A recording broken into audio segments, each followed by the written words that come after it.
Last time I checked in on this project with the Impala here was the engine tear out, and I've been pretty busy since then. Behind me here, engine's still here, but I'm slowly removing parts, selling parts, things like that. This engine back here, getting a few more things, and if you can see back there next to my Baja Blast is the intake manifold, which I'm transferring parts from the stocker to there. So lots of progress on that. As I showed, the engine bay is pretty much empty, which is going to allow me to do a few different things. First off, motor mounts. I've got polyurethane inserts to put in there. I've got power steering lines to redo. I have what else? AC lines, the accumulator, stuff like that needs to be done before the new engine goes in. But just gonna sort of cut in and out probably for this update. It'll be nothing consistent. I did have some legit audio issues in a few of my videos. If you go back, it sounds like the audio is coming out of the right speaker only, because it is. Can't really show you. I don't really have a mirror here. Let me see if I do this. You can sort of see my setup there. I have an external mic going, but the little adapter that plugs into my GoPro was a generic one. So now I'm running GoPro. Audio should be perfect on this. Fingers crossed. I'm not going to refilm this if it's not. So if it isn't, I'm sorry, but if it is, hope you enjoy it. This intake manifold, it's the Edelbrock deal. So many little ports, vacuum connections. I mean, if I just run through this: brake booster, OptiSpark vent, PCV, EGR which is blocked off, EGR which is blocked off, random port that I'm not using, bracket for the throttle cables, map sensor, another bracket goes here, and I haven't even done the passenger side yet. So a lot going on with this, trying to get it all sort of the best organized I possibly can. Got stuff laying around, old EGR tube. So just plugging along on the intake end of things, just trying to get that sorted. If you're noticing my garage is a mess, it's been taken over by bikes, kid vehicles, strollers, V8 engines, and the Impala. So that's pretty much been my life the past 2 weeks. The Impala, my kid, my wife, my family, V8 engine building, that's it. But yeah, so I just was standing there looking in the mirror, the reflection. I noticed I had on my vintage Jeep Jamboree shirt from 2006. I used to be a Jeep Wrangler driver. If you went to this Jamboree in 2006 in Pennsylvania, my brother-in-law is the one that rolled Jeep CJ5 right off of a mountain. They had to be airlifted out of there. It was a big mess, and we pretty much ruined the trip for our whole group. Not on purpose. So if you were there, sorry about that. I highly doubt they're watching this, but yeah, crazy story for another day. But definitely, once this shirt's trashed, I think it's on the way out, because it's one of those old shirts you only wear to work on the car. All right, I told you this is going to be an awkward update all over the place, but it's my wife just leaving. If you didn't watch the video on tuning that Sonic, check it out. She's on the fence with the whole Sonic tune thing, but either way, it makes the car so much more enjoyable. So anyways, back to business here with the Impala. Some parts have been sold off of the stocker right down here. Exhaust manifolds went to a dude from up north, Cleveland, that way. Timing chain cover just sold today. Got a guy interested in the heads, and if you're a viewer, I don't think he is. I don't know, man. He wants me to ship them, and they are crazy heavy, and I don't really want to go to all the trouble to ship them. I guess if it comes down to it, I will, but I don't think so. The intake manifold and throttle body are off. Right down here, just kind of sitting there. There's the throttle body. I'm saving the intake manifold just in case I need to take any more parts off to fit my intake manifold, which let me get that out here. I'll show you. 1 second.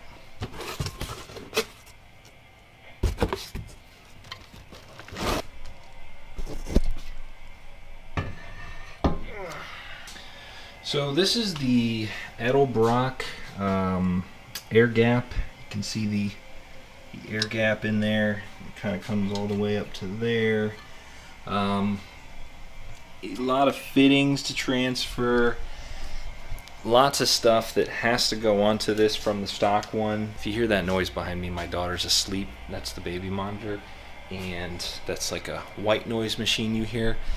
I'm waiting for her to get up any minute here. The other thing that I have going here, fuel rail and fuel pressure regulator. Took all the stock injectors out. The O-rings are sitting there. This is the vacuum. I wanted to show you this. This is crazy. I have these Excel, I think they're 36-pound fuel injectors for this setup. Pretty cool looking. If you're into fuel injectors. Pardon the dirty rag, but kind of just set this here to absorb some gas and things like that. Full metal, 36 pounders, same connections. Got to transfer over these little clips right here. Get you a little better shot there, but should be pretty nice. New O-rings, the whole deal. So not cheap little guys though for that set. That's for 8 of them. I think it was like over $300. What else? What else? Oh, here's where we're at with the LT1 here. I've made the decision to go with not putting this intake manifold on before it's in the car, mainly because I have to prime the oil pump back there. I thought about priming it, buttoning it all up, and racing through and getting it that first start, but really my thoughts are I want to do that all in the same day. So what I'm going to do is prime the oil pump, put the intake on, and that's going to be the last thing, short of like, you know, plugging in some stuff, letting it dry, that whole deal, and then it's going to be ready to start. So I want to put the intake on, like, say, like, get up early in the morning and then start it later that day. Since I've last shown you this setup here, I don't know if I got to show you these guys or not. Over the valve cover wire setup, company online spec those out for me. I forget their name, but I did buy these little brackets at Summit, these boots off of Amazon, OptiSpark connector, obviously. These are the oil cooler lines just sort of sitting here. And then if we move over to here, you see this jumbled mess. I still need to put them in here.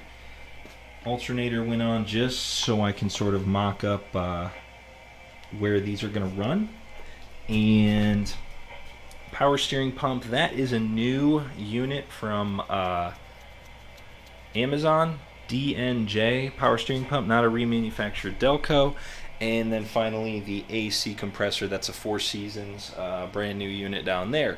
Still going to retain AC. This, like we've talked many times before, this isn't a race car. It's going to be driven daily, so come on, gotta have AC.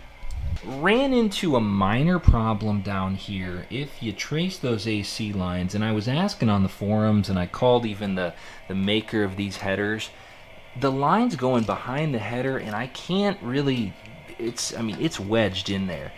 And this line here, and I don't normally do this, but like I said a bunch of times, my dad bought these parts, and you know, he bought really good stuff, so it's not like this is a junk part. This is a Napa line, and if you know anything about Napa, they are, say you got your AutoZone, your Pep Boys here, Napa's usually a little bit higher quality. Bearings are better, brakes are better, that stuff is.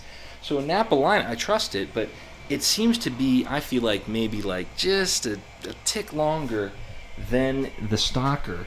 And that's why, because everybody says, oh, just bend it out of the way. Well, if you look at that, I mean, I'm really going to have to like bend it down and around to get it. So I'm still debating on that. My plan is to take the stock line off and compare it and see. And then if I need to, I'll get a new GM line, Delco line, and go from there. But yeah, the engine's pretty much ready other than that AC line and these spark plug wires. Oh, one more thing. This stupid bracket right here, this goes from the hole back here. Need more hands to do this, back here to the front mount on the alternator. So it's kind of like that, sort of. It doesn't really line up with these headers. It's kind of like, so I'm gonna have to figure out a way to finagle this. I don't know if I need a longer bolt. I don't know what to do. I gotta look at it and see. But everybody says they leave it off, or I got mixed reviews online. They either leave it off and claim they have problems, or everybody says GM put it on for a reason, put it back on there. So yeah, this is done though. I'm confident everything's good. Yeah. Let me show you under the hood. I got something going on under there. Okay, first off, if you notice my shiny power steering lines, I put them on backwards. I put these brackets on reverse. They're supposed to be sitting more back there, so I gotta flip those, no big deal. These stupid motor mounts though. I have new energy suspension inserts that go inside these clamshells, but these back top bolts, whatever you want to call them, are way up inside the frame. So, I mean, they're an absolute nightmare to reach. So I got some extensions. I got to throw on my old clothes again and get up under there and try it out. I've got like a breaker bar here with, you know, the whole deal on it. And luckily I have this guy. These are very handy. I almost want to invest in a whole set of these. If you have them, I'm sure you understand. They're like a socket with a built-in swivel. Let me see if that focuses there. And they just they work so well in so many tight places. I use this one actually to take the AC compressor out of my Trailblazer, so it's magically the same size as the motor mounts for the Impala. I did have to buy a new jack if when we were pulling the engine out. The problem I ran into with, which by the way, that is the height of the handle. It's absolutely massive. I hear my daughter moving around. The problem is with the floor jack I have right there, it doesn't go low enough to clear the quick lift here, but it does go high enough. So you can lift it tall enough. For the most part, it's even a little bit, the throw is almost too tall to not tall enough. This one I do have, which it's in the Subaru still actually, one of those aluminum racing jacks that is low enough, but it doesn't go tall enough. This one down here, first off, it's overkill. 4 tons it'll lift, but it goes way down low and it goes way up high. So it covers everything the lift needs and then some, and on top of it, it's 4 tons. But how about this thing was only $109 on sale at Sears. Craftsman brand, $109 though. You can't beat that. So that's the latest on what's happening here. Shooting for driving it in the month of September. Tentatively early September. Got the whole month of August here to iron this stuff out. The transmission is at Gearstar and Akron. They're the ones that built it. It's a stage 2, I think. Stage 2. Holds up to 450 horsepower. Didn't have any issues. I just wanted them to give it a once over to make sure it's going good. So yeah, if you got need LT1 parts, let me know. I got some on eBay right now. Yeah, but it's kind of in that reassembly phase, just making sure everything kind of goes back together. The motor mounts in the AC line are my 2 holdups right now, but if you haven't done so already and you've been kind of sticking with this project and watching these updates, hit up the subscriber contest video I have going on. Basically, I'm not going to go into all of it, but if you find that, it's a chance for you to win all kinds of stuff I've reviewed in the garage. All you have to do is be a subscriber on YouTube and comment on that video. So if you didn't catch that, hit that up. You got time right now. We're about to cusp 950, close to that on the subscribers. So once we break 1,000, that's when I'm giving it all away. Appreciate you watching. This will be driven before the winter, I promise. And I'm thinking of mounting a couple GoPros just for that initial startup, more than anything, because if it goes great, I want to capture it. If it goes bad, I want to capture it too. So yeah, we'll see what happens, but more to come, promise. So, see you next time.